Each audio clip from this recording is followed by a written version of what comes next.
Today we're taking a look at the brand new Ravin R500.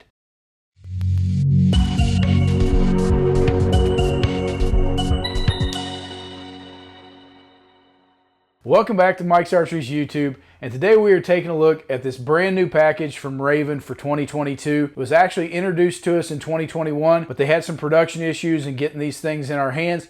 And this is the first one we've seen is the fall of 2021. So we might as well call it a 2022 introduction for this bow that you're going to be able to get your hands on it. But it's the new R500. It's going to come in several options. You've got the base R500 package. You also have the R500 sniper package. Now they've offered that sniper package on several models over the last several years. This is no different. You get to their top end, fastest bow ever, and they make a sniper package available in this. The other thing they did is they have an E version. So there's going to be an electronic crank version for this bow, and you can also get that as a standard or sniper package on it as well. So you can go with this bow in 4 different configurations depending on whether you want a sniper package or not, or whether you want the electric crank built into it, or if you just want to use the standard worm drive that's built into this bow. Now the specs on this bow coming at you, it is definitely the fastest bow out there and the fastest bow that we have seen ever built, and that 500 feet per second is true. It is an R500 and it does hit 500 feet per second. We'll show you that later when we're shooting it over the chronograph, but it gets it. It's shooting a 400 grain bolt. Now Ravin did come with a brand new bolt. So if you're out there purchasing bolts, if you pick this bow up for you, in the past, any Ravin bow would shoot the standard Ravin arrow and you didn't have to buy a special bolt for each model of bow. This bow is different where it's getting these extra speeds and you're picking up arrows for this. Just make sure that you're getting that R500 bolt so that you're not damaging this crossbow at these high speeds. Now the width on this bow is incredible. It is tiny. The uncocked width on this bow is 7.6 inches. Now when you cock this thing fully, the axle to axle goes all the way down to 3.6 inches. So it is extremely compact, virtually straight in line with nothing hanging out the sides. Now the cams do stick out a little bit farther than that, but the cocked axle to axle on it is 3.6 inches. So it's probably not much over 5 or 6 at the most, even with the cams sticking out on the side. The factory spec weight is at 8.4 pounds, and that is the standard package. If you add the E-crank to it, the factory spec weight is 9.9. At least that's what they're saying. Now we pulled this one out of the box, put it all together, and what you're really going to be carrying into the woods once you get your scope mounted, quiver on there, 3 bolts in it, you're going to be looking at more like 11 to 12 pounds. Now we threw this one on the scale. The sniper package is what we got in. So a standard non-electronic version with the sniper package is weighing 11 pounds. Now we're figuring we didn't have the E version to weigh, but just plan on another pound to a pound and a half there. So you're going to be somewhere between 12 and a half pounds packing that bow in and out if you decide to go with the E version. Now the total length is very compact. It's only 28 inches long from the buttstock out to the front of the bow, and the power stroke is 15 inches. So that's where they're getting some of that speed, is having that 15-inch power stroke. The other place they're getting that speed is the 300-pound front end. So these limbs are holding 300 pounds of tension, and that's a lot, but it is throwing this arrow extremely fast. Just a 400 grain arrow. We threw that on the scale too, and the factory arrows are 400 grains. So that's a fairly light arrow. It's where everybody else's arrow is at, and they are just getting a ton of speed, not to mention kinetic energy. And the kinetic energy on this bow is coming in at 220 foot-pounds. Now the draw force to crank this bow, and this is a completely different crank system than they've used in the past on their other bows, but it only takes 17 pounds of force to draw this bow. It is a built-in crank system. It's part of their VersaDrive Cocking System, and it is a worm drive or a screw drive front to back, and it's got dual worm drives there on both sides holding that mechanism that goes back and forth. Now as we've been playing with this bow and shooting it some, it's extremely smooth, it's extremely easy to cock, but one of our downfalls with this bow, I think, is the speed of cocking. Now I don't know if the electric version is going to make it go a whole lot faster. I don't foresee it being any faster. You can probably crank it by hand, but it's the fact that you have to crank it both directions. In the past, Ravin, you just punched a button, that mechanism would drop, snap onto the string very quickly. You could crank that bow back and be ready to go. With this worm drive system in there holding the cocking mechanism, you actually have to crank this bow backwards and forwards as you use it. So obviously if you get done at the end of the evening and you have to crank it down, that's fine.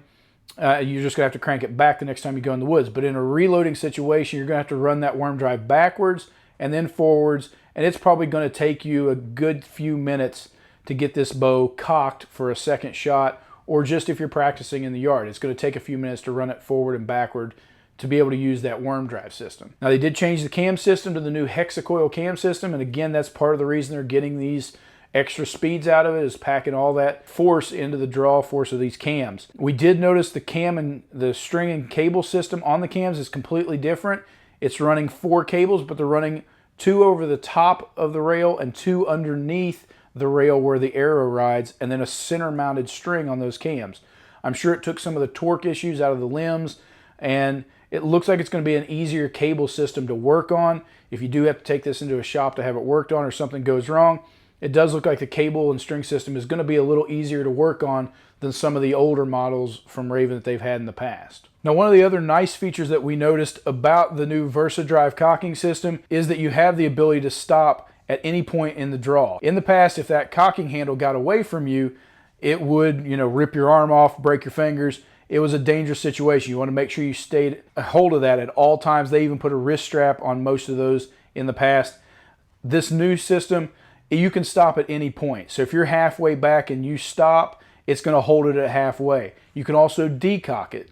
Now, you could decock Ravins in the past, but this one being on that worm drive, when you get it all the way back, it sits at a solid stopping point. It doesn't have that clutch drive that you pulled through. And then if you go to decock it, you just place that handle back in there and begin a backwards rotation and let this bow down at the end of the evening. So that feature is very nice. It's going to keep a lot of people safer so that handle doesn't get away from you, and that worm drive is just nice and smooth, and you can just stop at any point in that draw cycle if necessary. Now, the other thing when we were shooting this bow is they put a new trigger system in there. It's the Trac Trigger System, and it is very crisp, very light. I don't know what the pound pull on it actually is. That's not listed anywhere in Ravin specs, but it can't be over a couple pound trigger pull, maybe 3 at the most. It is very crisp, very nice, and definitely a premium style trigger in this upper end bow. Now, it does come, as we mentioned, in 4 different configurations, but your base packages are going to come with just about everything you need to walk into the woods and be ready. Now, as always, they're going to come with a standard scope, or if you get the sniper package like this one, you're going to have the sniper scope. They're all illuminated scopes and high-end scopes with that variable speed rating on there so you can set it. And also on the sniper package, you've got the turret to be able to run that out to a couple hundred yards. And when it comes to shooting crossbows at long range, Ravin invented that and has taken us farther than we ever thought a crossbow should accurately shoot. They are advertising this bow at 3-inch groups at 100 yards. And with that 200-yard scope on there, I assume you're probably going to be able to keep that 3 to 5-inch group even out to 200 yards off of a bench rest. Now, that's pretty impressive, as to most muzzleloaders and even a good shotgun don't get much further than that. So this bow is shooting as accurately at those long ranges as any good gun does, but you're flinging an arrow at 500 feet per second. Now, some of the other items that come in this package, Ravin stepped it up and put you 6 crossbow bolts in there. So you're going to get 6 arrows in every package, making it nice because most of those crossbow packages are only coming with 2 or 3 arrows these days. But when you're paying this much for a top-end bow, it's nice that they put you a few extra arrows in there so you don't have to buy that extra 6-pack right off the bat. Now, it does come with a 3-arrow quiver, and it mounts similarly to what the older models did. It's going to mount on that Picatinny rail underneath it. It's got a couple of mounting options under there. That's also where your crank handle is going to be held, and it does come with a standard crank handle. Now, if I had to nitpick something on this, the crank handle, frankly, is a little chintzy, but it gets the job done. Their older crank handle looked a little more professional. This is nothing more than a bent piece of metal. It is magnetic in the end of it, so when you do snap it into that back stock, you'll feel the magnet catch so that it doesn't just pop in and out. So there is a magnet built in there to hold it into place as you're cocking it and decocking it. But it does look a little cheap, as it's nothing more than a bent, solid, square bent rod. And from there, it does not come with a sling. That's one of the other things they did not throw into this package. It is got standard sling mount, so you can put any standard crossbow sling on this bow, but this package does not come with a sling. One of the other things that's built into it is a standard anti-dry fire and auto safety mechanism. So that's nice and should be on every crossbow. But as you cock this bow and crank it back, it's going to automatically set that safety, and it has that automatic anti-dry fire built into that, so that if you don't have that arrow snapped on there properly, as with other Ravins, you're going to want to hear that audible click when you place the arrow onto the string. And if you don't hear that, your bow is not going to fire and it's not going to function properly. Also, if you don't get the trigger mechanism all the way back, it's built in there not to fire.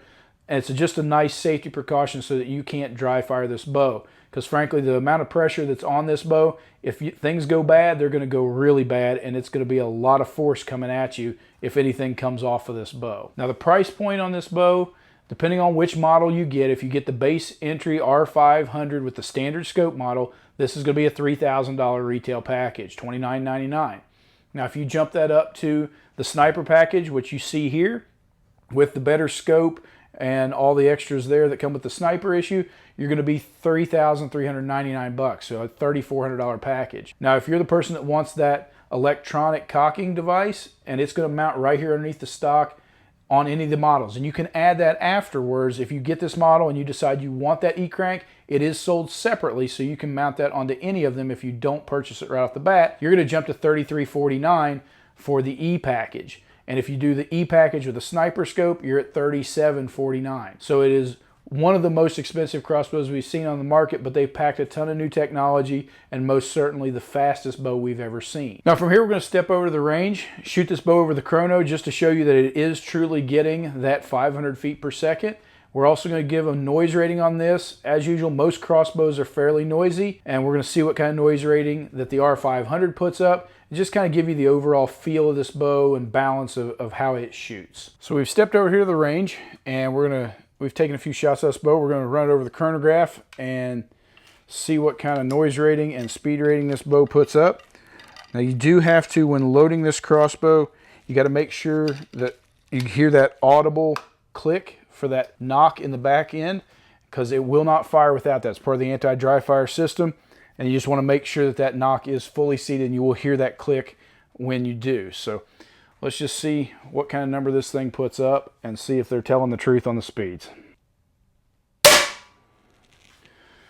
So 497 feet per second. It has been consistent. The several shots we've taken out of this bow has been 497. You know, for variations or everything else, that's right on spec at 500 feet per second. So Ravin is spot on. This R500 is truly getting 500 feet per second. And you can feel it. I mean, it's a little noisy, but all crossbows are a little bit noisy. And from that standpoint, on the decibel meter, we're just shy of 112 at 111.9. You know, it's a few decibels louder than what we see out of a lot of those 400 feet per second crossbows. So that's fully expected. But just the way it holds, the trigger pull on this bow, exceptionally nice. So they put definitely a premium style trigger in there. The trigger pull on it can't be over maybe 1 or 2 pounds of trigger pull on it. So a fantastic feel there. It does shoulder well. It's balanced fairly well, even though the weight of the bow is a little bit heavier than some of the other models out there, but that's due to all the extra worm gear drives in there and the technology they built into this bow, and being a sniper package, you know, it's got a little bigger scope on it. So just the overall feel of it and balance for the weight is fairly good, and just a nice feeling crossbow. But if this is something you're looking for, give us a call at Mike's Archery, and we'll be glad to put you in one of the new R500 Ravins.